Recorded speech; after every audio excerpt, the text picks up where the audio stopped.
गुरुजी, जब body and mind से थोड़ा डिस्टेंस होता है तो गैप होता है, तो सफ़रिंग, कोई भी जो सफ़रिंग होती है बॉडी की, वो इतनी लगती नहीं है, मतलब काफ़ी डिटैच्ड रहते हो।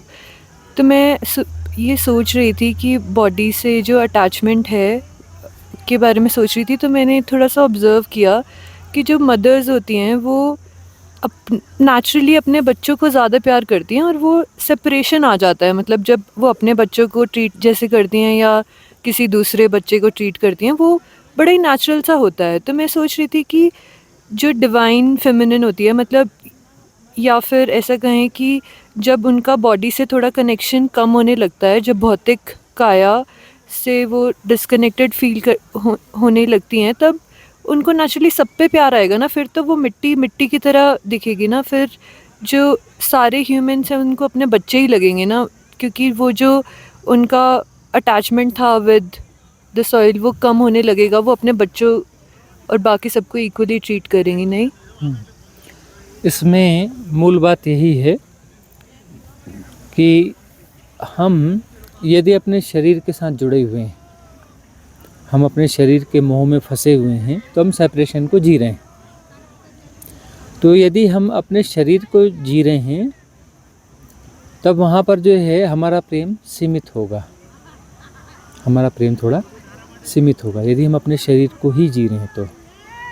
और शरीर से जितने संबंध होंगे उतने के बीच में उन संबंधों के आधार पर रिलेटिव प्रेम होगा। वह प्रेम जो है रिलेटिव प्रेम एक्चुअली वह प्रेम है, लेकिन प्योरिटी में नहीं है। प्योरिटी में प्रेम नहीं है तो मोह की तरह हो जाता है। जो प्रेम प्योरिटी में नहीं है वो मोह की तरह हो जाता है। प्योरिटी में नहीं होने का सीधा साधा मतलब होता है कि वह विराट नहीं है, क्षुद्र दायरे में, यही इम्प्योरिटी है।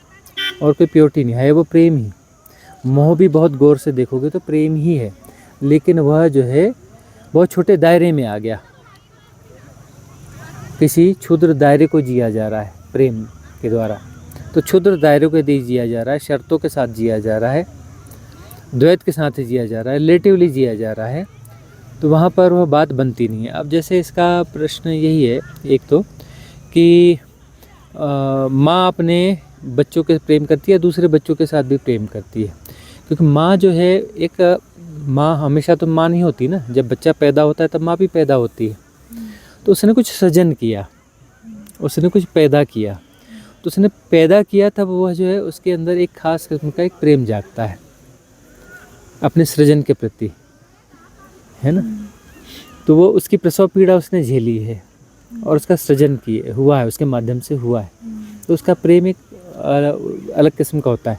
अब वो जो है उस बच्चे को उसने जन्म दिया, तो अब जो है वो सारे बच्चों के साथ उसका ट्रीटमेंट थोड़ा बदल जाएगा। अपने बच्चे के साथ तो जो रहेगा ही रहेगा, दूसरे बच्चों के साथ भी ट्रीटमेंट बदल जाएगा। वो ज़्यादा प्रेमपूर्ण हो जाएगी, क्योंकि वो मातृत्व उसके अंदर आ गया, मातृत्व उसके अंदर आ गया। तो मातृत्व का विकास करना, हम कह लें कि मातृत्व का हम विकास करते हैं तो साधना हो जाएगी। मातृत्व का विकास का अर्थ ये है कि हम ये जान लें कि जो सारा सृजन है ये मुझसे हो रहा है, ये बच्चा ही नहीं, सारा सृजन मुझसे हो रहा है। और ऐसा है भी, ये वास्तविकता भी है।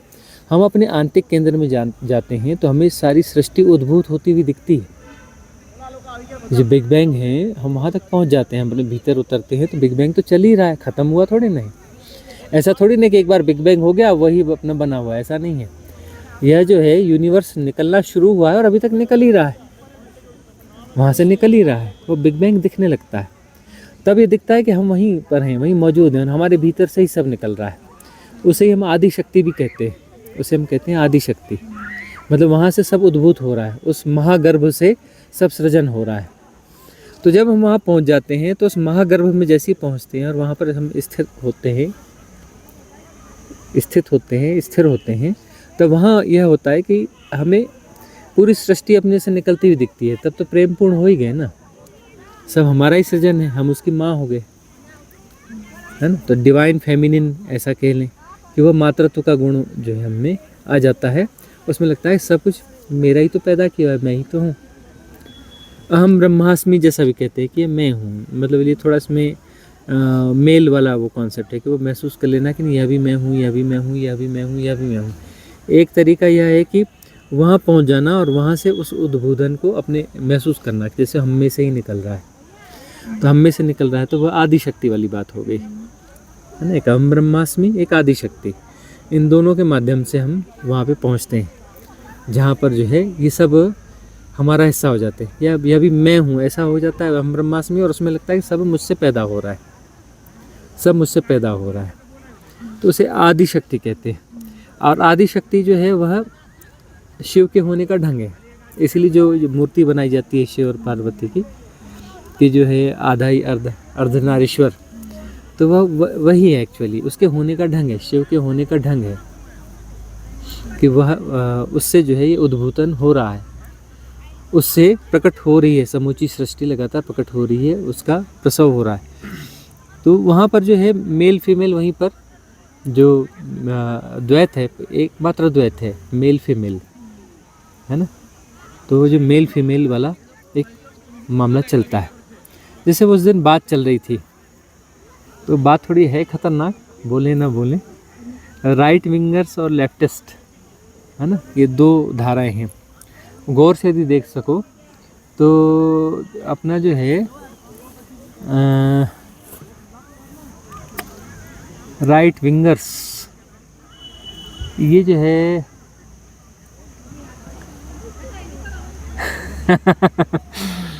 राइट विंगर्स और लेफ्टिस्ट। राइट विंगर्स यानी कि थोड़ा मातृत्व से भरी हुई चीज़ हो जाती है, और लेफ्टिस्ट यानी थोड़ा पुरुषत्व से भरा हुआ मामला है। वो एग्रेसिवली लोगों को बदलना चाहते हैं। लेफ्टिस्ट लोगों को बदलना चाहते हैं, उनकी मेंटालिटी बदलना चाहते हैं, पजेस करना चाहते हैं, है ना। और राइट विंगर्स जो है फ्री विल को महत्व देते हैं कि अपनी सहजता में जियो, है ना। और क्या, वसुधैव कुटुंबकम, और क्या है, सब प्रेम पूर्ण रहो। राइट विंगर्स इस तरीके से जीते हैं कि बाकी लोगों को उसका स्पेस मिले, अपनी स्वाभाविकता में जी सकें वो, और स्वाभाविकता में जिसकी जैसी फ्लावरिंग होनी चाहिए वैसी फ्लावरिंग हो। तो एक वह है, वह पॉलिटिक्स में भी वह चीज़ आ गई, उसमें भी पॉलिटिक्स में भी राइट विंगर्स होते हैं, समाज में राइट विंगर्स होते हैं, लेकिन लेफ्टिस्ट होते हैं, वो कहते हैं कि ऐसा नहीं, ऐसा ही होना पड़ेगा, ऐसा होना पड़ेगा, यह न्याय है, ऐसा करना पड़ेगा, ऐसा नहीं करोगे तो अनुचित है। और सोच बदलते हैं या बदलते हैं कि ऐसे हो जाओ वैसे हो जाओ। ये दो धाराएं होती हैं। हाँ, यार ये बैलेंस ही तो हुआ ना, मेल फीमेल वाला बैलेंस ही तो हुआ ना। बट एक सही है ये तो नहीं हुआ ना, किन में से एक ही एक सही है का सवाल नहीं है। सवाल ये है कि ये दोनों चीज़ें हैं, एग्जिस्ट कर रही हैं। हम ये कह ही नहीं रहे कि इसमें सही कौन है, गलत कौन है।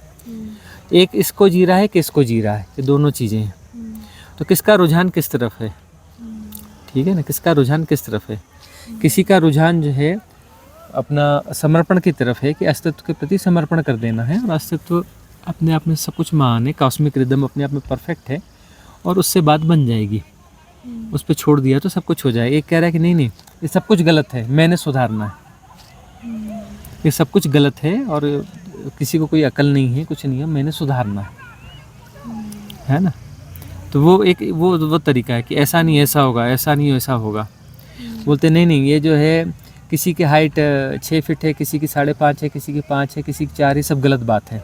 एवरेज हाइट कितनी है, एवरेज हाइट है भाई 4 फीट 9 इंच, तो सबको 4 फीट 9 इंच का होना चाहिए, 4 फीट 11 इंच का होना चाहिए। तो फिर बाकी जो लंबे हैं उनको काट दो, उतना उनका सिर काट दो या टांगे काट दो, और जो नीचे वाले हैं उनको अपना मारो कोड़े के, चल लंबा हो जा, है ना, या ऊँचे वाले जूते पहन या कुछ कर।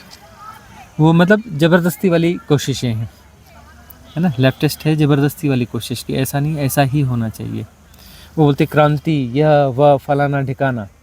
और जो है जो राइट विंगर्स हैं वो कहते हैं किसी क्रांति की ज़रूरत नहीं है, सब प्रेम पूर्ण रहो, वसुधैव कुटुंबकम, पूरा परिवार एक ही है, पूरी सृष्टि जो है एक परिवार है, तो बड़े प्रेम और प्यार से जियो, किसी संघर्ष की ज़रूरत नहीं है, किसी को बदलने की ज़रूरत नहीं है। और परिवार में सब लोग होते हैं, छोटा बड़ा ऊंचा नीचा सब होते हैं, और सब एक दूसरे को कोऑपरेट करो, एक दूसरे को सहयोग से जियो। इस प्रकार से दो धाराएं होती हैं। तो वैसी जो दो धाराएं हैं वह दो धाराएं हैं वहाँ मूल में। अब यहाँ आकर के वो उसमें ज़्यादा चीज़ें जुड़ती हैं, है ना। वहाँ तो अपना वह 0101 की लैंग्वेज में ही है, लेकिन यहाँ पर वो जो 0 नहीं रह जाता है, जो आदि शक्ति है और शिव है, शिव है और आदि शक्ति है, वहाँ तक तो बात ठीक है कि वहाँ पर पूरा तरह से जीरो है। लेकिन यहाँ आने के बाद में फिर वह बात थोड़ी आगे बदल जाती है कि एक है आक्रामक और एक है ग्राहक। तो आक्रामक है वह पुरुष है और ग्राहक है वह स्त्री है। तो डिवाइन फेमिनिन का जो कॉन्सेप्ट है कि डिवाइन फेमिनिन को अनुभव करना, ये जो है सनातन वाली परंपरा रही है। डिवाइन फेमिनिन मतलब कि कॉस्मिक रिदम हम कह रहे हैं ना, उसमें हम फीमेल वाला ही भास आ रहा है ना, कॉस्मिक रिदम। कि कॉस्मिक रिदम यानी कि वह सब कुछ एक संगीतमय है, संगीत नृत्यमय है, नृत्य संगीत कॉस्मिक रिदम सब ये फीमेल नेम्स है ना। तो इसके साथ एक हो जाना। इसलिए बहुत गौर से देखोगे तो जो भी सद्गुरु होते हैं वो आपको थोड़ा फेमिनिन दिखेंगे, कहीं ना कहीं थोड़े मातृत्व से भरे दिखेंगे, है ना। खास तौर पे इस उसमें हाँ थोड़ा प्रेम उन्हें ज़्यादा देखा। ऐसे गौर से देखोगे तो वो दिखते पुरुष हैं लेकिन उनमें मातृत्व ज़्यादा दिखेगा। और उनको ट्रीट करोगे तो कहीं ना कहीं वो अंदर से वो वाला भाव रहेगा कि वो कोई मदर है, अपनी मदर से बात कर रहे हैं, या वो उस तरीके का कहीं ना कहीं आता है। इसलिए आता है क्योंकि वह उस स्थल को जी रहे होते हैं। किस स्थल को जी रहे होते हैं कि जहाँ पर जो है कि सब कुछ पैदा हो रहा है और उसे जाना जा रहा है। मेरा ही गर्भ है और मुझसे ही सब पैदा हो रहे हैं, है ना। वो महागर्भ हो जाते हैं और उनसे ही सब पैदा हो रहा है, सब मुझसे पैदा हो रहा है। तो डिवाइन फेमिनिन वहाँ पर उस तल को वह जी रहे होते हैं। तो उस तल को जी रहे होते हैं और इसलिए वो करुणावान है। एक होता है अपना मोह माया से जुड़ा हुआ प्रेम जैसा प्रेम नहीं होता वो, लेकिन प्रेम होता है। प्रेम का एक विरूप है मोह माया। तो मोह माया को जी रहे हैं। और जो है इसकी को विराटता में जिया जाए तो फिर यही मोह माया ममत्व जो है बढ़कर जो है विराट प्रेम करुणा हो जाता है। यही करुणा हो जाता है, इसका विकास करुणा है। तो इसलिए गुरु के पास करुणा महसूस होती है, जो कि इस माँ वाले प्रेम से कहीं बड़ी बात है, बहुत बड़ी बात महसूस होती है। क्यों महसूस होती है? क्योंकि वह उस डिवाइन फेमिनिन मतलब उसको जी रहे हैं कि सब कुछ मुझसे ही पैदा हुआ है। उस इस स्टेज पे वो आ चुके, उस जगह को जी रहे हैं कि वो महागर्भ भी उनके भीतर है और सबको जी रहे हैं। और जब वह महापरिनिर्वाण को उपलब्ध होंगे, जब सब कुछ डिज़ॉल्व होगा, तब जो है वो एक कदम और बैक हो जाएंगे। मतलब वो जो है मातृत्व से निकल करके शिव तत्व में पूरी तरह से समायोजित हो जाएंगे। लेकिन जब तक शरीर में है, मतलब शरीर में क्यों है? करुणावश है। उसको करुणा जो है उनके कर्म प्रारब्ध का कारण भी हो सकती है। ऐसे कर्म प्रारब्ध होते हैं टू बी ए टीचर, है ना, कि मुझे दूसरों को कुछ देना है, दूसरों को सिखाना है, यह करना है, यह कर्म प्रारब्ध है। इस कर्म प्रारब्ध के कारण उस करुणा को नहीं जीना पड़ता है। अब करुणा भी बहुत गहरे में देखा जाए तो बंधन है, बंधन के अलावा कुछ नहीं है। करुणा भी बंधन है, लेकिन उस बंधन को जी रहे होते हैं। जैसे माँ जी रही होती है ना, बेटा कुछ भी करे, कैसा भी करे, लेकिन माँ तो जी रही है ना उससे। अपना कितनी भी तकलीफ दे, रात को बीमार है, रात भर जागेगी, वह करेगी, लेकिन उसका ममत्व बना रहेगा। उसको कंप्लेंट्स पैदा नहीं होती, है ना। कभी वो खींचती भी है, डांटती भी है, वो भी करती, लेकिन वह भी प्यार का हिस्सा दिखता है। माँ अपने बच्चे को डांटती है, डपटती भी है, लेकिन वो प्यार का हिस्सा दिखता है। मार भी देती है, लेकिन वो प्यार का हिस्सा दिखता है। और उस माँ को भी मालूम है, उस बच्चे को मालूम है कि मारना इसने और मतलब बाद में समझाना है मुझे ही है। बच्चे को मालूम है यही मारेगी, बाद में यही गोद में उठाएगी, है ना, यही अपना पुचकारेगी, यही सब करेगी। तो करुणावश जो है सद्गुरु करुणावश जो है इस चीज़ को जी रहे हैं। और वो उनका कर्म प्रारब्ध भी है, वह जी रहे हैं, उनका कर्म प्रारब्ध इसलिए जी रहे हैं, नहीं तो शरीर में क्यों होते। और कर्म प्रारब्ध उनका क्रिएट भी किया जाता है, ये भी हमने बताया कि ज़बरदस्ती भी क्रिएट किया जाता है। मतलब ऐसा है कि सद्गुरु बना नहीं जाता, सद्गुरु बनाने के लिए मजबूर किया जाता है। सद्गुरु बनाने के लिए मजबूर किया जाता है। उसके लिए divine cosmic energy support system भी काम करता है, इजोटेरिक सपोर्ट सिस्टम भी काम करता है। पूरी दैविक शक्तियाँ उसमें काम करती हैं कि यह व्यक्ति है, योग्य है और इसे ज्ञान उपलब्ध होना है, इसे महत स्थिति उपलब्ध होनी है। तो इसको किसी प्रकार से ऐसा फंसाया जाए कि सगदागामी हो जाए, इसका कम से कम एक जन्म तो और हो ही जाए, कम से कम एक जन्म और हो जाए, और उसमें वह बीज डाले जाएं। एक्चुअली बीज डालना तो बहुत 10, 20, 25 जन्म पहले से ही चालू हो जाता है। सिलेक्ट कर लिया जाता है कि इसकी मेधा बहुत अच्छी है, इसकी कन्विंसिंग की क्षमता बहुत अच्छी है ना, तो मेधावान है, और इसकी मेधा, इसका इंटेलिजेंस कुछ एक नेक्स्ट लेवल का है और इसका यूज़ किया जा सकता है। हाँ, इसका यूज़ किया जा सकता है, तो यूज़ करो। वो अपने उस चक्कर में फंस जाता है। अब फंस जाता है, वो बीज उसके भीतर डाल दिए जाते हैं और उसको फिर उसको कर्म प्रारब्ध भोगना पड़ता है। तो जिस जन्म में उसको मुक्त होना है, उस जन्म में उसको मुक्ति नहीं मिलती, उसको 1 या 2 जन्म और लेने पड़ते हैं। ज़्यादातर तो 1 ही जन्म और लेना पड़ते हैं। उन्हें जो है सगदागामी बना दिया जाता है। सगदागामी का मतलब 1 जन्म और होगा, उसे सद्गुरु वाली भूमिका जीनी पड़ेगी। तो सद्गुरु वाली भूमिका यानी फिर उसको जो है वो सारे अनुभव हो जाएंगे उस जन्म में डिवाइन फेमिनिन के, और अगले जन्म में जा कर के फिर वह जो है उसको वापस पूरी तरह से अनफोल्ड करेगा और जल्दी अनफोल्ड करेगा, और अनफोल्ड करने के बाद में फिर जो है उस करुणा को जिएगा, उस करुणा को जिएगा। इसलिए बुद्ध हो, महावीर हो, कृष्ण हो, इन सबको देखोगे तो कहीं डिवाइन फेमिनिन वाली चीज़ें दिखती हैं। और इनमें इनकी दाढ़ी मूछें सबकी थी, लेकिन दाढ़ी मूछें बनाई नहीं जाती चित्रों में। कृष्ण की भी दाढ़ी मूछ थी, शिव की भी थी, राम की भी थी।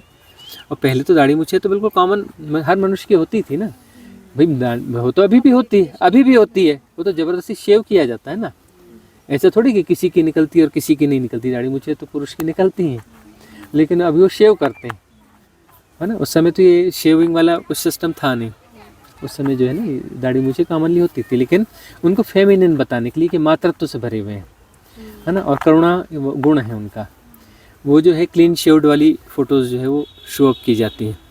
तो यहाँ की जितनी भी परंपराएं हैं, जैसे ज़्यादातर उसमें देखा जाए तो सब जो है इस डिवाइन फेमिनिन को ही रिप्रेजेंट करती हैं, और सद्गुरु जो हैं वो डिवाइन फेमिनिन ही होते हैं, है ना, कि उस तल को जी रहे होते हैं। वह मतलब 1 कदम पीछे हैं, अपनी परम मुक्ति से 1 कदम पीछे, और 1 कदम पीछे यानी डिवाइन फेमिनिन। क्योंकि पुरुष है और पुरुष स्त्री है, स्त्री के पीछे जो अंतिम कदम होगा वो पुरुष होगा। वो कौन सा पुरुष होगा? यह वाला पुरुष नहीं होगा, वो परिपूर्ण पुरुष होगा। उस पुरुष की बात कर रहे हैं जिससे सारी प्रकृति जन्म लेती है, जिससे सारी प्रकृति जन्म लेती है, और वह पुरुष है। प्रकृति का जन्मदाता पुरुष है ना, क्योंकि अल्टीमेट मदर वह पुरुष है। ये मदर ठीक है, बीच बीच की मदर से बहुत सी हैं, लेकिन अल्टीमेट मदर जो है पुरुष है। वह पुरुष जो दोनों लिंगों के पार है। हाँ, क्योंकि अभी आप बोल रहे हो ना कि जो सद्गुरु है वो एग्जिस्टेंस को रिप्रेजेंट करता है ना। मतलब हम जब सरेंडर करते हैं सद्गुरु के आगे, तो हम डिवाइन फेमिनिन या एग्जिस्टेंस को सरेंडर कर रहे हैं। बट जो ज़्यादा भौतिक काया मतलब अपनी बॉडी से जुड़े हैं, तो वो सद्गुरु को भी एक बॉडी की तरह देखते हैं ना, अपने तरीके से। जैसे कि उनके एक्शंस देखेंगे कि वो कैसे यहाँ पे बिहेव कर रहे हैं। मतलब वो जो सरेंडर है, उनको लगेगा कि मुझे उस बॉडी से कुछ मिलेगा, बट वो तो एग्जिस्टेंस की रिप्रेजेंटेशन है ना। वो तो एग्जिस्टेंस को वो करा, सरेंडर करा है। तो अब जब एक बार सरेंडर कर दिया है, तो फिर दुख का कारण तो वहाँ ख़त्म हो जाता है ना। तो तभी देखो, सरेंडर एक बड़ी घटना है, और सरेंडर जो है एक्चुअली ग्रेजुअल होता है। सरेंडर जो है ग्रेजुअल होता है। हाँ, अब ये जो है एक स्ट्रोक में सरेंडर होना बहुत बड़ी घटना है। होता है अभी, लेकिन ये बहुत रेयर घटना है कि वो सरेंडर हो गया, और सरेंडर हो गया तो फिर वो वापस होता नहीं है। तो ये एक्चुअली सरेंडर, ग्रेजुअल सरेंडर का अर्थ ये सरेंडर नहीं है। सरेंडर या तो होता है या नहीं होता है। ग्रेजुअल सरेंडर का अर्थ होता है कि वह जो है अपने कुछ बैरियर्स को धीरे धीरे गिरा रहे होते हैं। तो पहले जो है वो सद्गुरु की काया के मोह में पड़ेंगे, फिर उनके बाकी एक्शंस ये वो फलाना ये करते रहेंगे, लेकिन इनके वापसी का रास्ता खुला रहता है। ये लोग यहाँ से कभी भी वापस हो सकते हैं। क्यों वापस हो सकते हैं? इनको कोई भी बात, जरा सी बात चुभ जाएगी कभी, या कोई बात बुरी लग जाएगी। कुछ बातें अच्छी लग रही हैं तो कुछ बातें बुरी भी लग सकती हैं। भाई सद्गुरु की कुछ बातें उन्हें अच्छी लग रही हैं, अब वो उनके लिए सद्गुरु थोड़ी ना, उनके लिए तो गुरु है। भाई वो बोल रहे हैं सद्गुरु, लेकिन उनके लिए सद्गुरु थोड़ी ना है, गुरु है। सद्गुरु तो तब दिखेगा जब उनकी आँख होगी, जब उनके भीतर आँख पैदा होगी, तब तो उन्हें सद्गुरु दिखेगा ना। सद्गुरु को देखना आसान थोड़े है ना। वो बोल रहे हैं सद्गुरु, लेकिन उन्हें दिख रहा है गुरु, और गुरु के प्रति वो आकर्षित हो रहे हैं। उनका आकर्षण उस गुरु के प्रति है। और सद्गुरु की तो आँख उनकी पैदा नहीं हो कि पहचान ले कि ये सद्गुरु है। वो पहचानना ही बहुत बड़ी बात है। सद्गुरु की पहचान ही सरेंडर के बाद होगी। जब सरेंडर हो जाएगा तब वो पहचान लेंगे कि ये सद्गुरु है। अब जो है वो उनकी नज़र में गुरु है। उनका लौटना जो है कभी भी हो सकता है। बोले हम पहले जुड़े हुए थे, अब नहीं जुड़े हैं, मैंने इतने साल सुना, अब नहीं सुन रहा हूँ, या वो हुआ था, ऐसा हुआ था, तो अब वो नहीं, वो गुरुजी का फलाना पसंद नहीं आया, ये नहीं हुआ, वो नहीं हुआ, इसलिए हमने अब गुरुजी को छोड़ दिया। ऐसे बहुत सारे लोग मिलेंगे, क्योंकि वो अभी वो उन्हें सदगुरु दिखा ही नहीं है, अब उनका सरेंडर हुआ ही नहीं है, और वो उनको अंदर एक भ्रांति पैदा हो सकती है कि मेरा सरेंडर हो गया है। तो वो सरेंडर वाली उसमें जो है कुछ अपना कुछ छोटी छोटी प्रोसेस में उलझे हुए हैं कि झुकना, यह करना, इन चीज़ों को देखना, यह करना, वो करना। वो सामने साथ में रह कर ऐसी स्थिति में पहुंचते हैं कि कभी उनका सरेंडर घट सकता है, वो इसलिए बने रहते हैं। और एक्चुअली सरेंडर इमीडिएट हो जाएगा यह क्षमता होती नहीं है, असंभव सी क्षमता है, मतलब बहुत अपवाद स्वरूप होती है। करोड़ों में कोई एक आध आदमी रहता है जो पहुंचा, देखा और सरेंडर हो गया है। मैं ये कहना चाहती हूँ कि सदगुरु के आगे सरेंडर करके सरेंडर किया नहीं जा हाँ, सकता। जब हाँ। होता है अगर, तो वो एग्जिस्टेंस को मतलब जो भी हो रहा है मेरे लिए वो सही हो रहा है, एंड मेरा नहीं, देखो, सरेंडर यदि होता है तो सरेंडर में का मतलब है कि आँख खुल गई तो सदगुरु दिख रहा है, तो सदगुरु के साथ में सब कुछ दिख रहा है, कुछ सब कुछ दिख रहा है। ये दिख रहा है कि यही है, मतलब ये डोर है, यही है, यही से यही परमात्मा है, यही सृष्टि है, यही परम तत्व है, यही सब कुछ है, यही सब कुछ है, एवरीथिंग। दो है ही नहीं वहाँ पर, दूसरा है ही नहीं, तभी सरेंडर होगा ना। यदि वहाँ पर दो है तो फिर सरेंडर कैसे होगा? तब वो शरीर की तरह नहीं दिखता, वो शरीर जो है परमात्मा की तरह दिखता है, अस्तित्व की तरह दिखता है, एग्जिस्टेंस की तरह दिखता है, और ऐसा लगता है कि वह रिप्रेजेंट कर रहा है, मतलब वह जो अनंत जो है इस साकार रूप में आके खड़ा हुआ है, वह अस्तित्व जो है साकार रूप में आके खड़ा हुआ है। तो ये जो कृष्ण भक्ति की इतनी बातें होती हैं और शिव भक्ति की इतनी बातें होती हैं, मतलब कुछ लोगों ने वह जाना, देखा, कुछ लोगों ने वह देखा, और वह देखने के बाद उनमें सरेंडर घटा, तो घटा तो फिर उनको देख करके बाकी चीज़ों को हो गया, है ना। यह जो है बहुत बहुत बहुत गहरी बात है कि सदगुरु जो है, सदगुरु को देखने की आँख चाहिए। वो सदगुरु यदि दिख गया, सदगुरु यदि दिख गया तो जो है फिर उसके बाद कोई कन्फ्यूजन रह ही नहीं जाता, वह एग्जिस्टेंस ही है, वो सदगुरु है ही नहीं वह। इसलिए बहुत गौर से देखोगे तो सदगुरु की कुर्सी हमेशा खाली मिलेगी देखने वाले को, वहाँ पर शून्य दिखेगा। वो देखने वाली आँख चाहिए, देखने वाली आँख चाहिए। इसीलिए हम कह रहे हैं कि गुरु जो है, गुरु के पास से लोग लौट सकते हैं, क्योंकि उनका प्रोजेक्शन है कि वो सदगुरु है। वो सदगुरु उनको अभी फील नहीं किया, जिया नहीं सदगुरु को उन्होंने, अभी प्रोजेक्शन है उनके लिए, अभी वो गुरु हैं। तो गुरु की कोई भी छोटी मोटी हरकत होगी तो उससे वो हट जाएंगे। वो और सदगुरु का काम रहता है कि छोटे कुछ ना कुछ उलझुल करते रहना बीच में, ताकि जो छटने जैसे लोग हैं वो छट जाएं। वह कुछ ना कुछ ऐसा करते रहेंगे ताकि उसमें से जितने लोग जुड़े हुए हैं, काफ़ी लोग वहाँ से छोड़ के चले जाएं। और हम ऐसा बोल भी रहे हैं, ऐसा बोलने के बावजूद जिन्हें जाना है ना, जब भी कोई छोटी मोटी बात घटेगी या कोई बात हमारी पिंच करेगी, बराबर छोड़ के चले जाएंगे, हम चाहे कितना भी बोल रहे हैं, उससे कोई फ़र्क नहीं पड़ता। मतलब इससे ऐसा नहीं समझना चाहिए कि हम ऐसा बोल रहे हैं तो अब जो है ऐसा लोग अलर्ट हो गए कि नहीं अभी कुछ भी करेंगे तो हमें चलेगा वाली बात नहीं है। वो सबकॉन्शियस को जीते हैं लोग।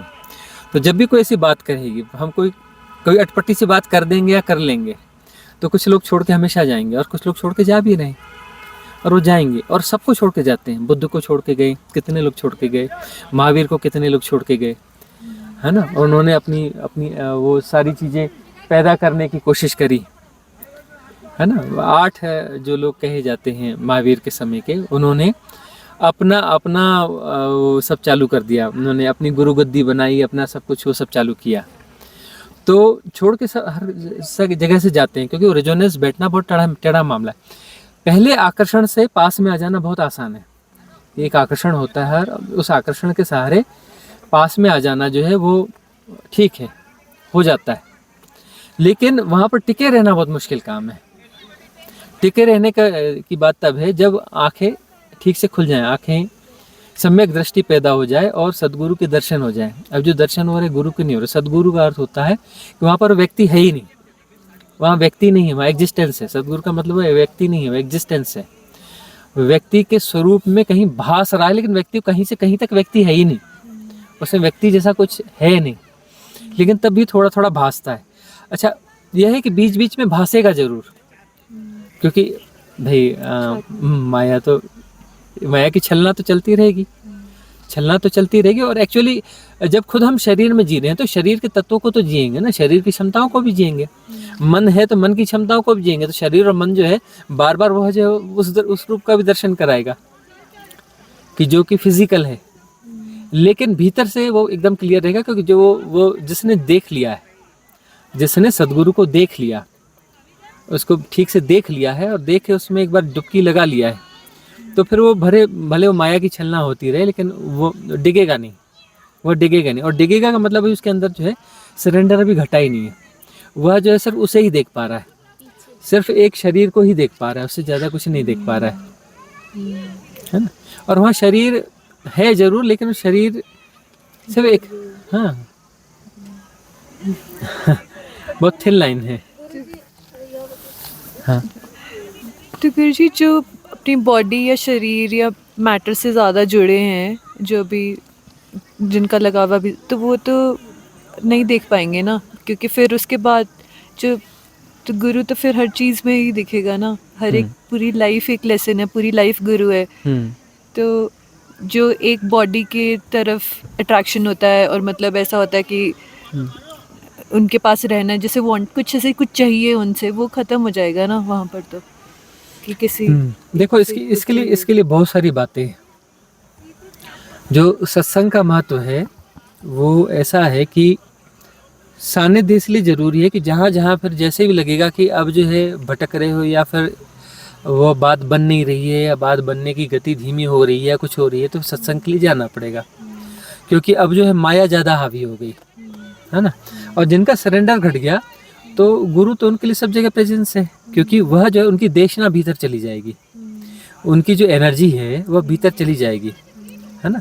एक शक्तिपात तो यह हुआ जो लिटरली पता चलेगा कि नाभि के 2 इंच नीचे जो है एक बिजली का करंट लगेगा। एक और अपना है कि वो उसकी गुरु की एनर्जी भीतर प्रवेश कर जाती है, देशना भीतर प्रवेश कर जाती है, और वह जो है हमेशा गाइड करेगी। कहीं पर भी जाओगे तो कुछ बातें निकल रही हैं, लेकिन बहुत गहरे में जाके देखोगे तो वो उसी की वाणी है, वह उसी की वाणी रहेगी। कितना भी गोल मोल घुमा लो, वाणी उसी की है, वही बोलेगा तुम्हारे भीतर से और वही तुम्हें गाइड करेगा। तुम्हारा अंतर गुरु और वह एक ही है, क्योंकि वह वास्तव में वही है। तुम अपने अंतर गुरु में जब पहुंचोगे और ये बाह्य गुरु को देखोगे तो दोनों में कोई फर्क होगा ही नहीं, और ये अंतर गुरु से मिलाएगा भी वही, वहाँ प्रतिष्ठित भी वही करेगा। और प्रतिष्ठित करने के बाद दिखेगा कि प्रतिष्ठा तो उसी की है, क्योंकि ये हर वक्त अलग है ही नहीं, है ना। तो वह जो है हमेशा साथ रहता है। सदगुरु कभी साथ नहीं रहते ऐसा होता ही नहीं, हमेशा साथ रहते हैं। और यह बहुत ग्रेट मिस्ट्री है कि हमेशा साथ में रहते हैं। जब भी तुम साधना में इधर उधर भटकोगे, एक अंतरात्मा की आवाज़ आएगी, बहुत गौर से देखोगे गुरु की आवाज़ होगी, और तुम बोलोगे नहीं गुरु जी ने ही बोला, वो गुरु जी ने ही बोला है, किसी ने और ने नहीं बोला है, वो वहीं से वाणी आई है। ये अलग बात है कि तुम हमारे से ट्रस्ट ना कर पाओ। ये ऊर्जा के बड़े डीप खेल हैं, बहुत डीप खेल हैं। और वह जो सपोर्ट है कभी हटता नहीं। सरेंडर का मतलब ये होता है कि अब तुम्हारा हाथ कभी छोड़ा नहीं जाएगा। तुम्हें जहाँ पर भी तुम रहो, कहीं भी रहो, कैसे भी रहो, तुम उल्टे काम करो, सुलटे काम करो, लेकिन गुरु का हाथ नहीं छूटेगा। उल्टे काम करने के बाद में फिर धीरे से अंदर से आवाज आएगी, देख लिया, जान लिया, हाँ? और करना है और करना है तो करके देख ले, है ना। और हमेशा वह वाणी भीतर मौजूद रहेगी। सरेंडर का मतलब है कि वो वाणी भीतर से हट नहीं सकती। तुम कितने भी भटक जाओ, लेकिन वह वाणी कभी नहीं पीछे छूटने वाली है। वह हाथ कभी नहीं छूटेगा, किसी भी कीमत पे नहीं छूटेगा। तो वह सरेंडर होता है। लेकिन सरेंडर रेयर घटना है। बहुत लोगों को वहम होता है कि हमारा सरेंडर हो गया, लेकिन उनका सरेंडर घटा नहीं है। सरेंडर घटना बहुत बड़ी बात है, बड़ी घटना है, सामान्य घटना नहीं है। और जिसका सरेंडर घट गया, अब जो है उसके ज़्यादा जन्म हो नहीं सकते, और बहुत संभव है उसके बाद में भी उसकी साधना की सहजता चलती रहेगी, तो यह उसका अंतिम जन्म होगा।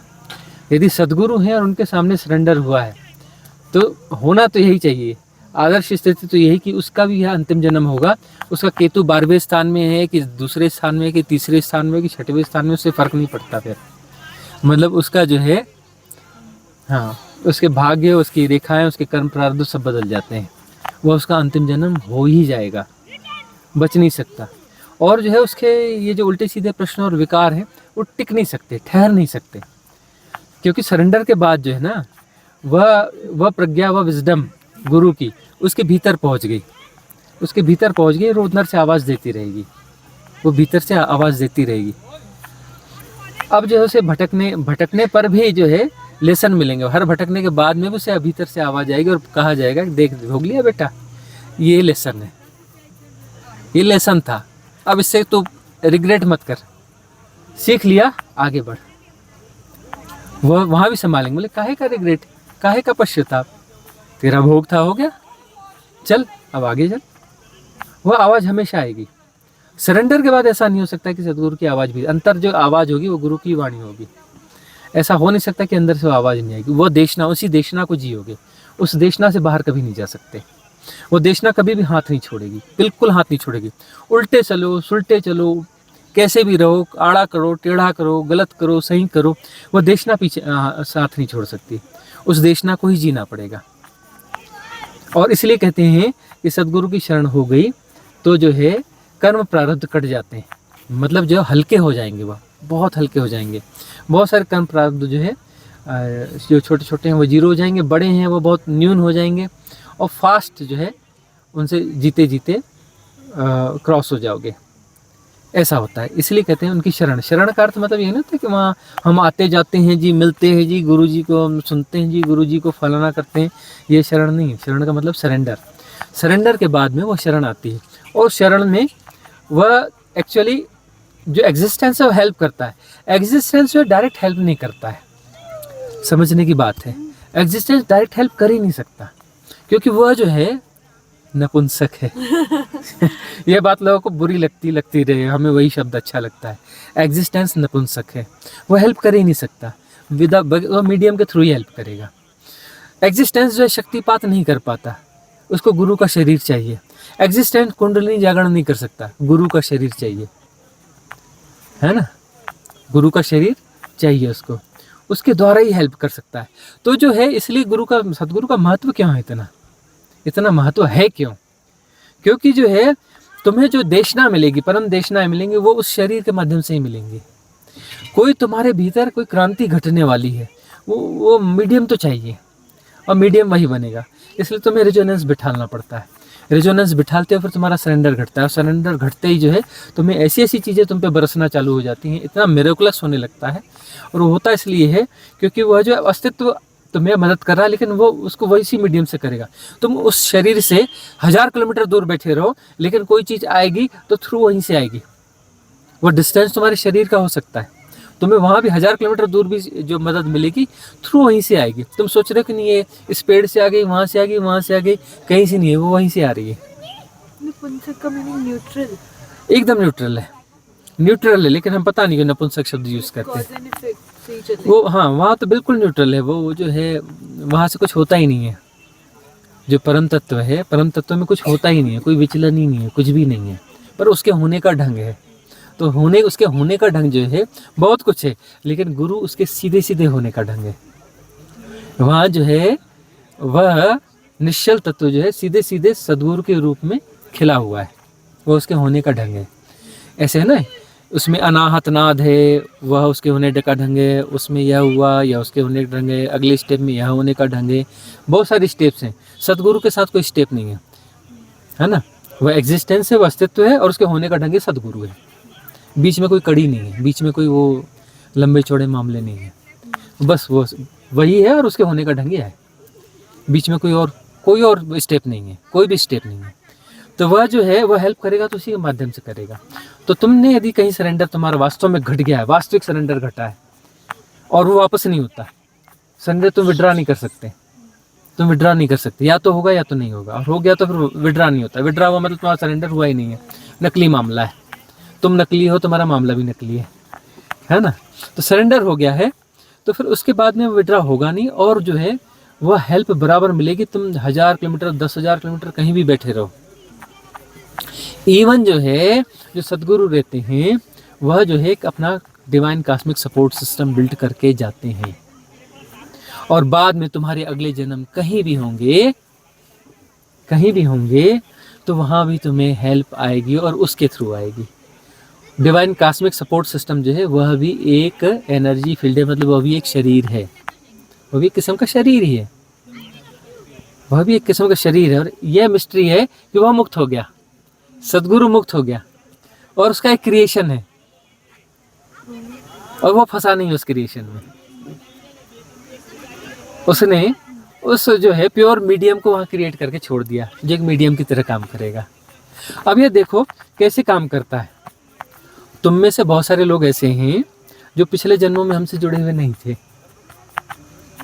पिछले जन्मों में हमसे जुड़े हुए नहीं थे, अलग अलग सदगुरुओं से जुड़े हुए थे और वो सदगुरु मुक्त हो गए।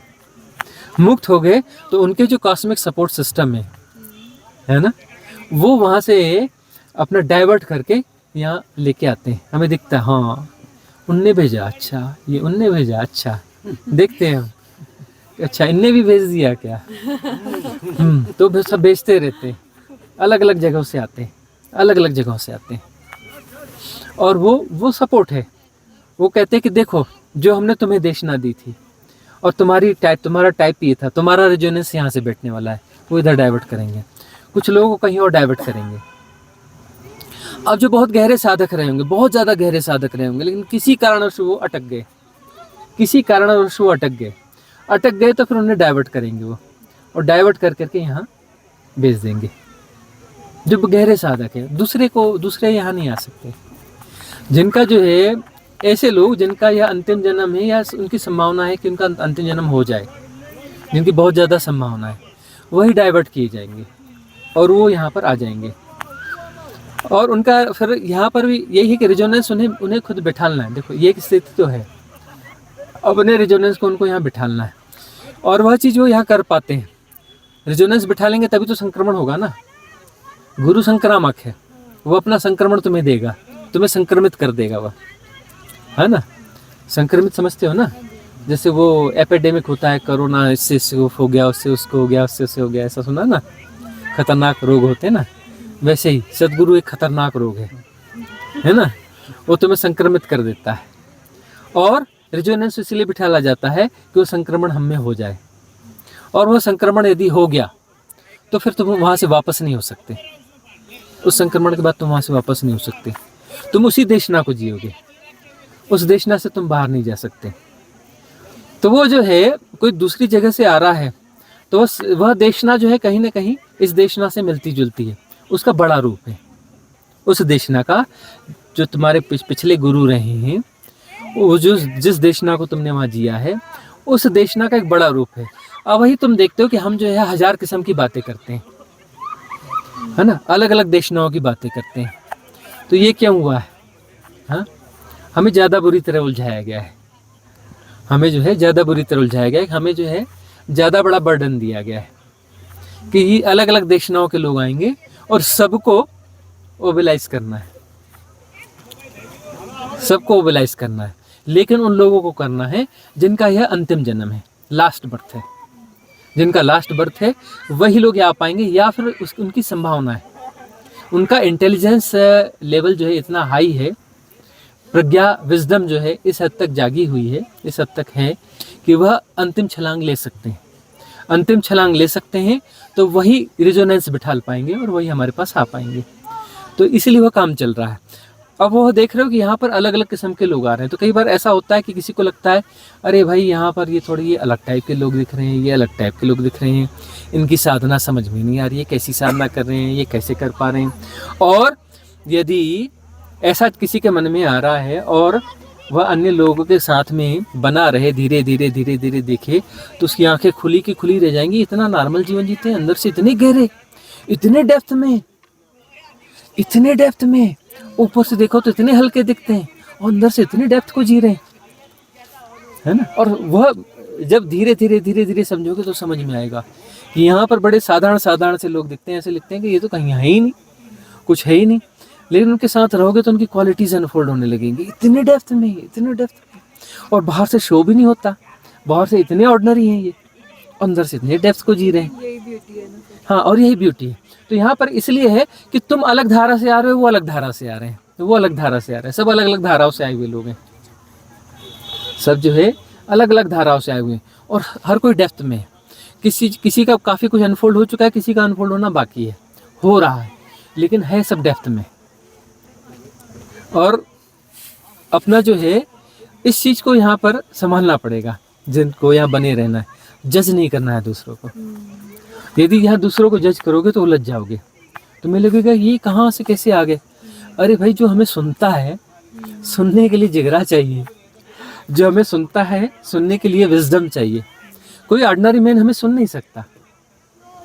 और लोगों ने हमें कितना समझाया कि 5 मिनट 10 मिनट 12 मिनट का होना चाहिए, 12 मिनट से ज़्यादा का तो होना ही नहीं चाहिए, लोग ज़्यादा व्यूज़ आएंगे, ज़्यादा कुछ होगा आपके यूट्यूब में। हमने कहा अच्छा, तो हमारा पहले 40-45 मिनट का आता था, हमने कहा इसको 1.5 घंटे का कर देते हैं 1 घंटे से ऊपर वाला हो जाना चाहिए। अब छोटा वाला बनना ही नहीं चाहिए, क्योंकि तो बहुत अच्छा है ना, छटनी हो जाती है ना, शुरू में ही छटनी हो जानी चाहिए ना। बोले बहुत सब्सक्राइबर आएंगे, मैं कहा नहीं, बहुत सब्सक्राइबर नहीं होने चाहिए, है ना। और हमने ये बड़ा किया, मैं कहा इससे कुछ लोग अनसब्सक्राइब करेंगे, तब बहुत अच्छा लगेगा। बहुत सारे लोगों को अनसब्सक्राइब करना चाहिए, बाहर होना चाहिए, है ना, क्योंकि ये कोई अपना एंटरटेनमेंट शो थोड़ी ना है, ये कोई एंटरटेनमेंट शो थोड़ी ना चल रहा है यहाँ पर। जी, आपकी देशना तो हमेशा यही रहेगी ना कि वो जो सरेंडर घट रहा है वो नेचुरल हो, मतलब अंदर से आए, ये नहीं कि किसी को देख के आए या फिर कोई और ऑप्शन नहीं है या बहुत दुख में है तो यही बेस्ट ऑप्शन लग रहा है तो ऐसे प्रिटेंड करो कि सरेंडर है। वो तो अंदर से घटना चाहिए ना, मतलब फोर्स नहीं होना चाहिए। सरेंडर का तो फोर्स है ही नहीं, बस यह समझाया जा रहा है कि यदि तुम किसी उसमें हो, भ्रांति में, कि तुम्हारा सरेंडर घट गया है, यदि तुम्हारे उल्टे सीधे प्रोजेक्शन हो, तो अपने प्रोजेक्शंस देख लो कि तुम्हारे यहाँ पर सरेंडर है या नहीं है। और नहीं है तो समझ लो कि नहीं है, और नहीं है तो कहीं और रास्ता होगा तो वो देख लो यह वाली बात है। ये इसके लिए प्रेशराइजेशन नहीं है कि तुम सरेंडर करो, इसके लिए है कि तुम अपने आप को धोखा तो नहीं दे रहे हो, यह देख लो। अस्तित्व ने उनको भेजा आपके पास, हाँ। उनका रेजोनेंस भी नहीं बैठ रहा है, फिर कैसे? हाँ, अस्तित्व ने भेजा है, उनका रेजोनेंस भी नहीं बैठ रहा है, ऐसा नहीं है। रेजोनेंस तो आंशिक बैठा है तभी वो आए हैं, जो हमें सुनना है, मतलब रेजोनेंस बैठा है। और जिसकी पुराने जन्मों की साधना है और इस जन्म में भी साधना है, वही आएगा। मतलब उसकी संभावना है कि उसका सरेंडर घटेगा। मतलब तुमने शब्द सुना है ना जीसस का, कि मैं मार्ग हूँ, सुना है कि मैं मार्ग हूँ, जीसस का वर्ण है ना, वो एक्चुअली वो एक कॉमन शब्द है कि तब जो है मैं मार्ग हूँ, जिसका सरेंडर हो जाएगा उसके लिए हम एक मार्ग की तरह हो जाएंगे, क्योंकि वो हमारी देशना को जिएगा। और हम जो है देशना में हैं, हम अपनी देशना में हैं, वो हमारी देशना को जिएगा। और हमारी देशना को जिएगा मतलब हम और देशना अलग अलग नहीं, हम हैं ही नहीं, वो देशना मात्र है। और वह देशना जो है वही आगे चल रही है, वही करुणा है, वो देशना ही करुणा है। और वो देशना ही अंतिम रूप से जो है एक माइनर थिन सेपरेशन है, जो कि देशना के रूप में प्रसारित होकर अंततः डिजॉल्व हो जाएगी। देशना एक देशना की तरह बहती भी रहेगी, और जो वह तत्व है जब इस देशना में अभी इस तरीके से प्रवाहित हो रहा है, वह परिपूर्ण हो जाएगा, उसकी बात खत्म हो जाएगी। लेकिन कॉस्मिक डिवाइन सपोर्ट सिस्टम के माध्यम से वह देशना फिर भी बहती रहेगी, उसका वह बना रहेगा। तो रिजोनेंस जो है, रिजोनेंस तो है, पर वह रिजोनेंस सरेंडर तक जा रहा है या नहीं जा रहा है। अभी तो साधक की पहली कवायद यही होती है कि सदगुरु के साथ मर्ज हो जाए। यदि वो सदगुरु के साथ मर्ज हो रहा है तो आगे की मर्जिंग क्लियर हो जाएगी, क्योंकि सीखना तो मर्जिंग ही है ना। और सदगुरु के साथ मर्जिंग यदि वो कर लेता है अपनी, तो कॉस्मिक डिवाइन सपोर्ट सिस्टम के साथ भी मर्जिंग हो जाएगी ना, क्योंकि वह तो रिप्रेजेंट वही कर रहा है, वह अस्तित्व को ही रिप्रेजेंट कर रहा है। फिजिकल और मेटाफिजिकल दोनों कंप्लीट, वो उस कंप्लीट को रिप्रेजेंट कर रहा है, कि मतलब वह जो है पराभौतिक भी है, भौतिक भी है, और दोनों चीज़ें मौजूद है। तो उसके साथ में रेजोनेंस बैठ रहा है, तो तुम कॉस्मिक डिवाइन सपोर्ट सिस्टम के साथ भी जुड़ते हो। उसके अलावा ये कॉस्मिक रिदम के साथ भी जुड़ते हो। कॉस्मिक रिदम के साथ तुम जुड़ने लगते हो और उसके साथ तुम सहज होने लगते हो। सहजता जो है वो कॉस्मिक रिदम के साथ आएगी और सदगुरु के साथ तुम मर्ज होते हो तो वहाँ मर्ज होने लगते हो, तुम्हारे भीतर सहजता बढ़ती जाएगी। सहजता का विकास ही फैलना है, यही विराटता है। और परम विराटता मुक्ति है। मुक्ति क्या है? परम विराटता है ना मुक्ति। क्षुद्रता का जी रहे हो तो बंधन है, और क्षुद्रता डिजॉल्व हो रही है पर विराट होते जा रहे हो, विराट होते जा रहे हो तो मुक्ति है। परम विराटता परम मुक्ति है। परिपूर्ण से विराट हो गए तो परम मुक्ति है। और वही कॉस्मिक रिदम है, परिपूर्ण कॉस्मिक रिदम वही है।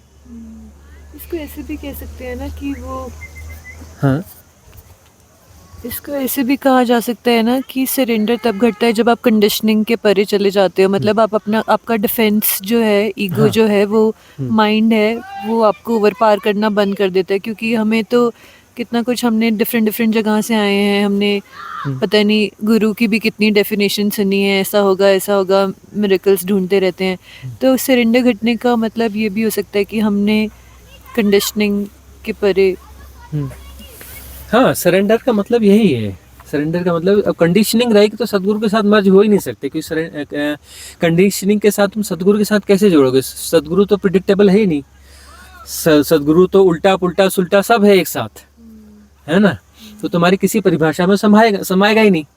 तुम सोचो कि वो ऐसा होना चाहिए, वो ठीक उल्टा हो जाएगा, और वो उल्टा पुल्टा सुल्टा होता रहेगा, ताकि जो यदि तुम्हारी कंडीशनिंग है तो तुम जो है वहां से छट जाओगे, है ना। कभी ऐसा बोलेगा, कभी वैसा बोलेगा, कभी ऐसा करेगा, कभी वैसा करेगा, है ना। अब कोई आएगा कि सदगुरु को ऐसा होना चाहिए, है ना, और यहाँ बोले हाँ सदगुरु जी बोलते हैं सुबह 8 बजे के पहले नहीं उठना। बोले यहाँ नियम है सुबह जल्दी नहीं उठना, हाँ। और बोलते हैं सदगुरु जी बोलते हैं कि रात को जो है सो जाओ, कब नहीं, रात को आराम से सो। क्या करोगे? चलो नाइट वॉक पे चलो, रात को 12 बजे टहलने चलना है, 1 बजे घूमने जाना है, 2 बजे सोना है। और कभी बोलते हैं ऐसा और कभी बोलते हैं वैसा, कभी कुछ और कभी कुछ, ठीक है ना। तो यहाँ पर जो है किसी प्रकार की कंडीशनिंग कर ही नहीं पाओगे। एक्चुअली जितने भी सदगुरु हुए हैं उनके साथ कंडीशनिंग संभव नहीं है। कृष्ण के साथ कैसे कंडीशनिंग कर सकते हो? आज तुम अपना जो है कृष्ण के बारे में इतने गुण गा रहे हो, कृष्ण को तो स्वीकार करना ही मुश्किल रहा है, कैसे कर सकते हो? इतना उल्टा पुल्टा सुल्टा आदमी कभी सुना है? इतिहास में कभी सुना है? कितनी गर्लफ्रेंड्स, तो कितना क्या, तो युद्ध, तो मार और काट, हाँ, तो पॉलिटिक्स, तो कूटनीति, हाँ, तो नृत्य, तो ये, तो हाँ, अपना जो है उपद्रव करना, तो लोगों की मटकियां तोड़ना, तो यह करना, तो चोरी करना, सुना है कभी? हाँ, पर गुरु जी हम तो ऐसा कभी नहीं हुआ कि, मतलब मैं तो आपको कुर्सी में हमेशा बैठे देती हूँ, ऐसा कभी नहीं हुआ कि नहीं देखा, तो फिर सरेंडर नहीं हुआ। लिटरल ले रहे हो। हाँ, ये मामला लिटरल नहीं है कि मतलब आप देखते समय जो है साथ में धारणा नहीं दिख रही है।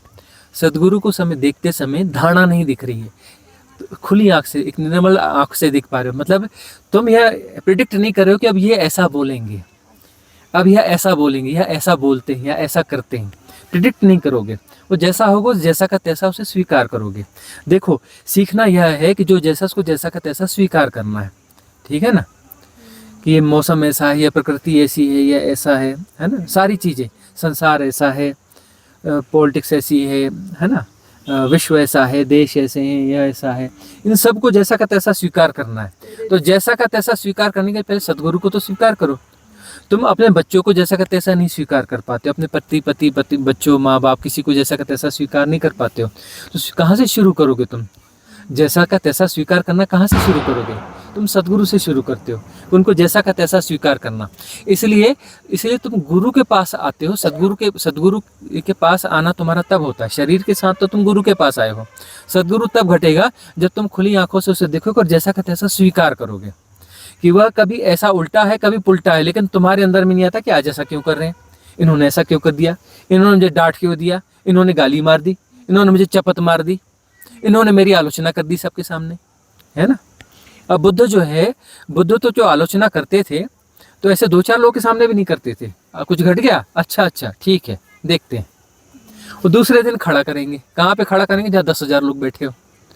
हाँ, फलाने खड़ा हो जाओ, कल क्या हुआ था, ये हुआ था, और उसके बाद आलोचना चालू करेंगे।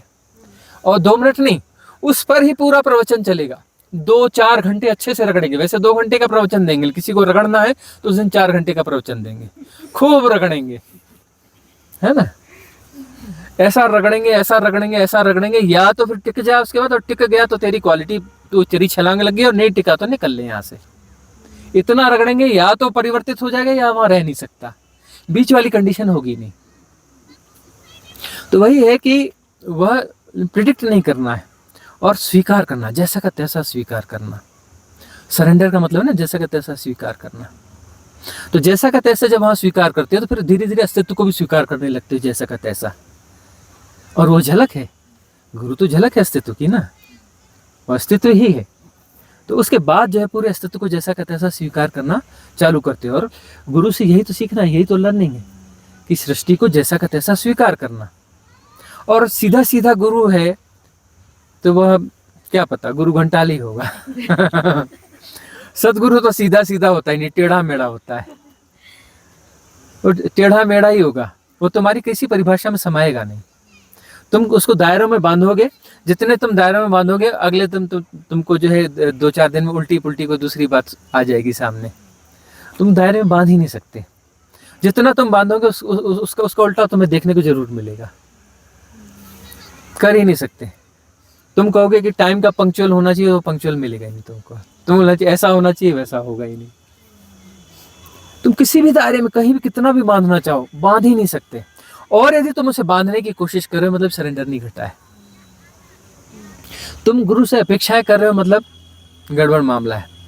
तुम गुरु से चमत्कारों की अपेक्षाएं कर रहे हो मतलब तुम्हारी आंख है ही नहीं, तुम्हारे पास आंख ही नहीं है। तुम चमत्कार ढूंढ रहे हो गुरु में, गुरु को ऐसा होना चाहिए, चमत्कारी होना चाहिए, इन्हें मेरा दुख दूर कर लेना चाहिए, इन्होंने मुझे हाथ पकड़ के आगे पहुंचा देना चाहिए, इन्होंने मुझे ऐसा कर लेना चाहिए। हाँ, मतलब तुम क्या कर क्या रहे हो? तुम कर क्या रहे हो? कोई किसी वो कौन सी एजेंसी, कोई एजेंसी का कोई सेवा ले रहे हो, सर्विस ले रहे हो? Multitasking agency. हाँ, शरीर को ही समझना। हाँ, कि तुम अपना जो है ये अपना ये कर देंगे, इनसे ये हो जाएगा, उनसे वह हो जाएगा, वो है। तो तुम कर क्या रहे हो? और गुरु से तो हमेशा यही उम्मीद की जाती है कि वो चमत्कारी है। हाँ, तो ये हाँ, चमत्कार दिखाएंगे मतलब अब वो जो है एक्चुअली वो साधक है ही नहीं, है ना। अब उसमें साधना घटी नहीं है, अभी वो साधक कहलाने योग्य ही नहीं है, अभी वो साधक कहलाने के भी योग्य नहीं है, अभी उसमें साधना ही नहीं घटी। साधना घटेगी तो चमत्कार के पीछे क्यों जाएगा, है ना। और सदगुरु तो चमत्कारों को तोड़ेगा, चमत्कारों को बढ़ावा नहीं देगा, वो तो चमत्कारों को तोड़ेगा, उसका क्यों समर्थन करेगा? वो तो एक डंडा खींच के मारेगा। बेहोश आदमी तुझे चमत्कार नहीं दिखते? सूरज नहीं देखा, चांद नहीं देखा, तारे नहीं देखे, धरती नहीं देखी, चींटी नहीं देखी, सबका कहाँ चमत्कार नहीं है?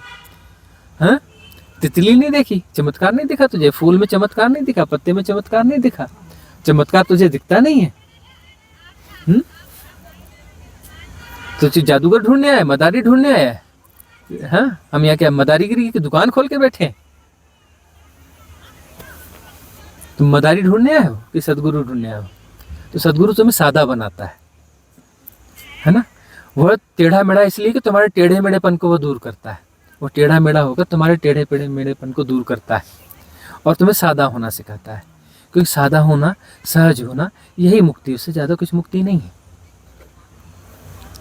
साधना जो है सादा और सहज होने की साधना है, विशिष्ट होने की साधना नहीं है, सहज और सादा होने की साधना है। परम धर्म जो है परम सादा है, परम धर्म परम सादा है। चमत्कारों की अपेक्षाएं नहीं करनी चाहिए। अनुभव आते हैं, बीच में आते हैं और जाते हैं, उनको जाने देना चाहिए। सदगुरु बोलेगा कि उसको पकड़ना नहीं, उसकी एडवर्टीजमेंट नहीं कर लेना, उसका कुछ और मत कर लेना। वह है अनुभव आते हैं, अपने से आते हैं, ठहरते हैं, अपने से ठहरते हैं, जाते हैं, अपने से चले जाते हैं। जाने देना, उनकी पकड़ मत बनाना। तुम ये मत मान लेना कि अनुभव आ गया तुम्हें विशिष्ट हो गया, है ना। अनुभव आते हैं और जाते हैं, वो आई गई चीजें हैं। आई गई चीजों का क्या हिसाब किताब रखते हो? आती है जाती है, क्या हिसाब किताब रखते हो? कई चीजें आती हैं जाती हैं। सृष्टि में ये खेल चल रहा है, खेल है, खेल चल रहा है, देख लो। अनुभव भी खेल है, खेल की तरह देख लो। उससे तुम कैसे विशिष्ट हो गए? और तुम वहां अपनी सुई क्यों अटका रहे हो? तो अपनी सुई अटका के अपने आप को अटका ना लोगे? हाँ, किसी अनुभव में अपनी सुई अटका ली मतलब तुम ही ना अटक गए, सुई थोड़ी ना अटकी। सुई तो तुम ही हो ना, तुम ही अटक गए, है ना, वही वही गीत गाओगे। पुराना नहीं देखा वो, एक वो रिकॉर्डर आता था, ऐसा गोल गोल काला रंग का होता था, उसमें गोल गोल धारियां बनी रहती थी, वो कौन सा डॉग छपा रहता था उसमें, है ना, ग्रामोफोन, है ना। और उसमें जो है वो कई बार वो सुई अटक जाती थी, उसमें सुई रखते थे और गोल गोल घूमता था, गाना बजता था। सुई अटक जाती थी तो जो 4-6 शब्द है वो बार बार बार बार बार बार वही वही वही वही चलते थे, फिर उसको उठा करके फिर से रखना पड़ता था, तो फिर जो है सुई फिर निकलती थी, है ना। तो सुई सुई क्यों अटकानी है, कहीं पे सुई अटकानी थोड़ी ना है। आप कह रहे थे ना अनुभव तब ज्यादा होते जब चक्कर भी ज्यादा होते हैं, उल्टे चक्कर जब हाँ, ज्यादा होते हाँ। हैं, ज्यादा अनुभव भाई अनुभव का मतलब ही है ना कि तुमने जो है विपरीत को इतना जी लिया है। कोई ना कोई वे निकाल लो स्पेशल फील करने का। नहीं, नहीं, just kidding. होता है। Some people, कुछ लोगों को लगता है ना कि अनुभव नहीं आ रहे हैं। ठीक है, ठीक है, ठीक है, लेकिन मामला है ऐसा भी है, ज्यादा अनुभव का मतलब है कि ज्यादा उल्टे सीधे चक्कर मारे तो सीधे आने के लिए वो उतने और वो उतने चक्कर लगेंगे ही लगेंगे, है ना। अनुभव उतने फिर वो, है ना, उल्टे और सीधे चक्कर। Want more. हाँ, बस एक अनुभव को दोहराने की कभी लालसा नहीं करनी चाहिए। अनुभव अपने से आते हैं, अपने से ठहरते हैं, अपने से जाते हैं। न उनको आनलाने की कोशिश करना है, न उनको ठहराने की कोशिश करना है, न उनको भगाने की कोशिश करना है। भगाना भी नहीं है, कुछ नहीं करना है, वो अपने से आ रहा है। बस वो दूर एक फिल्म चल रही है, ठीक है, हो रहा है, हो रहा है।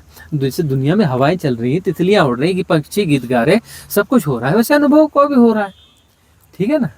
आ रहे हैं, जा रहे हैं, आने दो, जाने दो, पकड़ना कुछ भी नहीं है। पकड़ वाली बात होनी नहीं चाहिए, ना इस पे ना उस पे, कहीं पे भी पकड़ नहीं होनी चाहिए। अब तुम जो है सदगुरु से चमत्कारों की अपेक्षा करें, मतलब सदगुरु से पकड़ बना रहे हो। अरे सदगुरु से पे पकड़ नहीं बनानी, सदगुरु में डूबना है। प्रेम, प्रेम क्या है, प्रेम मुक्त करता है, प्रेम पकड़ता नहीं। जो पकड़ता है ना, तुम उसे प्रेम बोलते हो, प्रेम नहीं, मोह है, उसको बोलते हैं मोह। प्रेम पकड़ता नहीं, प्रेम मुक्त करता है ना। तो मुक्त तो सदगुरु से प्रेम होता है। प्रेम का अर्थ है कि मुक्ति, पकड़ नहीं। तुम उससे अपेक्षाएं नहीं करते सदगुरु को ऐसा होना चाहिए, उनने मुझे ज़्यादा पुचकारना चाहिए, मुझे ज़्यादा ध्यान देना चाहिए, मेरे को ज़्यादा वो करना चाहिए, ऐसा नहीं। यदि सदगुरु तुम्हारी उपेक्षा करता है तो तुम समझोगे कि मेरा लेसन है, यह मेरा लेसन है, उन्हें मेरी उपेक्षा करनी चाहिए, यह मेरा लेसन है। वो जो भी करता है तुम्हें दिखता है कि नहीं, यह मेरा लेसन है, यह मेरे साथ होना चाहिए, मेरे साथ उपेक्षा हो रही है, मेरे साथ रूढ़ व्यवहार हो रहा है, मतलब मेरा लेसन है, यह मेरा लेसन है कि मेरे साथ रूढ़ व्यवहार हो रहा है। अब तो वह माहौल है नहीं। जब हमारे यदि वो सिद्धा कुटुंबकम वाला कुछ होगा ना, तो वहाँ सब कुछ चलेगा, लाते जूते भी चलेंगे, डंडे भी चलेंगे, है ना, सब चलेगा। और तब वहाँ पर वह होना चाहिए कि ये हमारा लेसन है, सब चलेगा वहाँ पर।